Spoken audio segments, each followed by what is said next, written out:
Eso te pasó por no saber que todo tiene su precio, atrevido. Eso te pasó, atrevido. Eso te pasó por no saber que todo tiene su precio, atrevido. Eso te pasó por no saber, atrevido. Hey nana, comenzaré yo a relatarles ese historino es de hada, leyenda que contaba chulo viejo de barrio en barrio, boca a boca, en la calzada, a los oídos del curioso rellenaba. Había una vez una pareja desprovista, poca vista, sin dinero, pensando atómico, tónico, crónico, cómo vivir, salir de negro fango que logaba. Tramaban, daban entre besos una cámara silente para un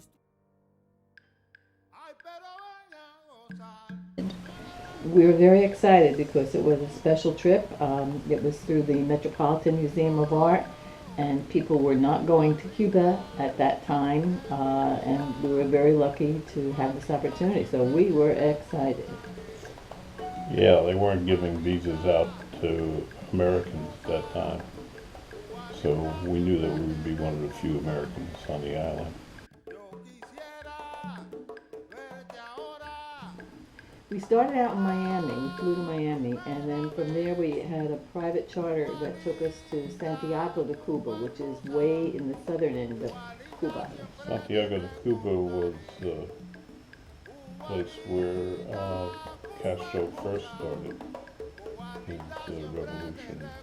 And we were there for a couple of days. We traveled then to Baracoa, and from Baracoa we took another flight up to Havana.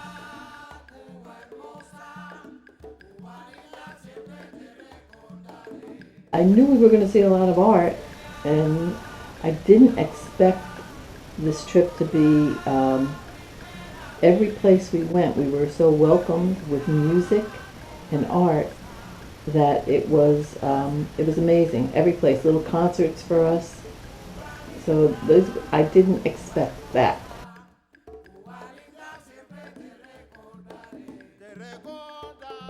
Apothecaries, which were their drugstores,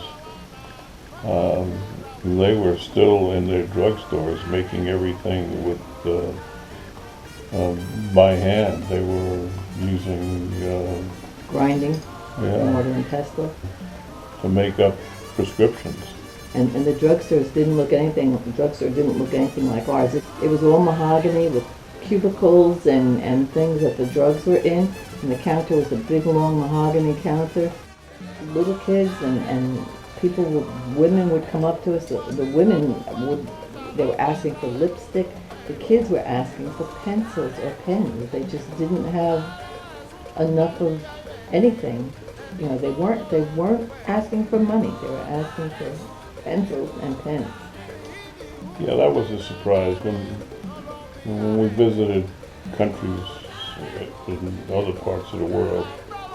There were always people coming, begging for money or something. These kids, and I had been approached by dozens of kids, only wanted pencils or pens. They wanted to know if we had any pencils or pens to give them. And I wasn't prepared for that. I said if we had known, we would have brought many pencils and pens, because kids were obviously very anxious to get them. And we found out when we were there that people are not allowed to get cars. They need a permit by the government to buy a car. Not many people are given that. Government workers are. And in order to get around, the buses and what they called transportation was really, in some cases, a tractor pulling a flatbed behind it for people to sit on. The rules in Cuba, we found out, were that if you needed a ride, you would hitchhike. And cars, by law, must stop to pick you up if they have room to get you in the car. And that's how a lot of people found their way around.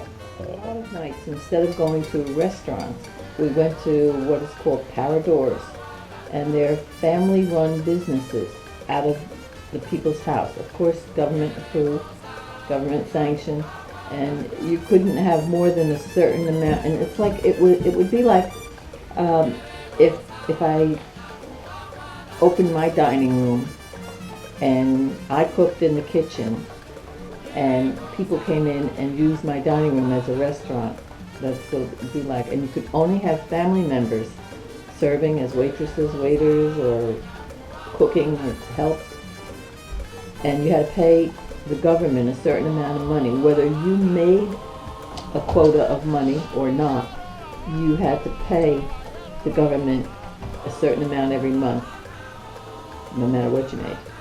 Yet when we got to Havana, we had to go to the Swiss embassy because the United States didn't have an embassy until just recently in Cuba. And the Swiss were handling all the affairs of the United States government. And they gave us a little orientation when we got there and told us how if we were sick, not to go to the hospital. We were only 90 miles away from Miami. We would be helicoptered back to Miami.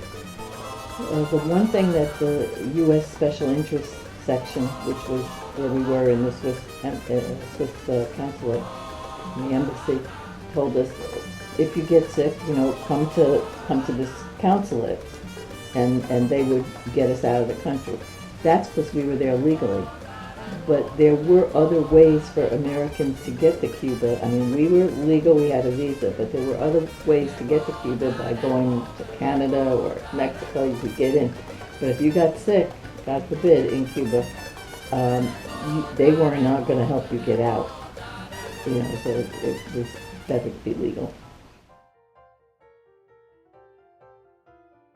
It was just wonderful treatment the whole way through. Like, we were, as if we were very special. There was always somebody they treated us very warmly, very warmly. That was true of every one of the cities we went into. In some of the cities, they hadn't seen an American. Some had never seen an American, and some hadn't seen them for years. I think when we were in Santiago de Cuba, almost everywhere we went, they were thrilled to see an American, and they wondered what we were like, as a matter of fact. Mm-hmm.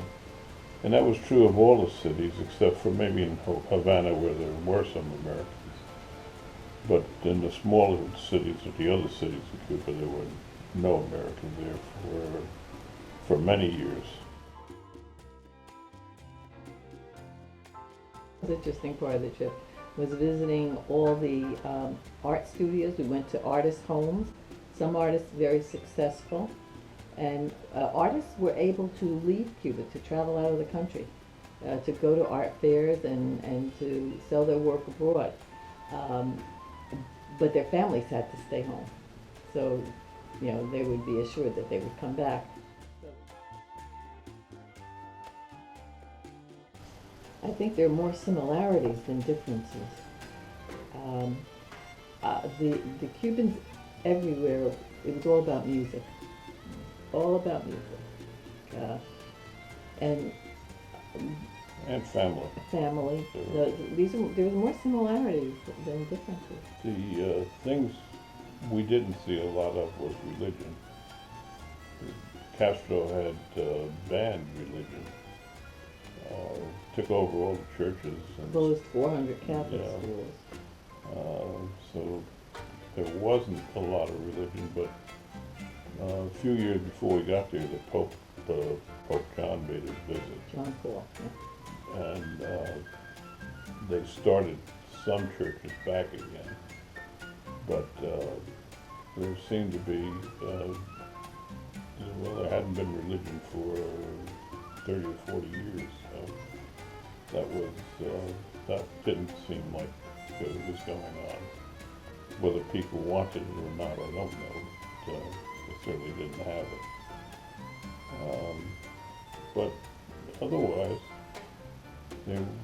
I think they were very much like us in many ways.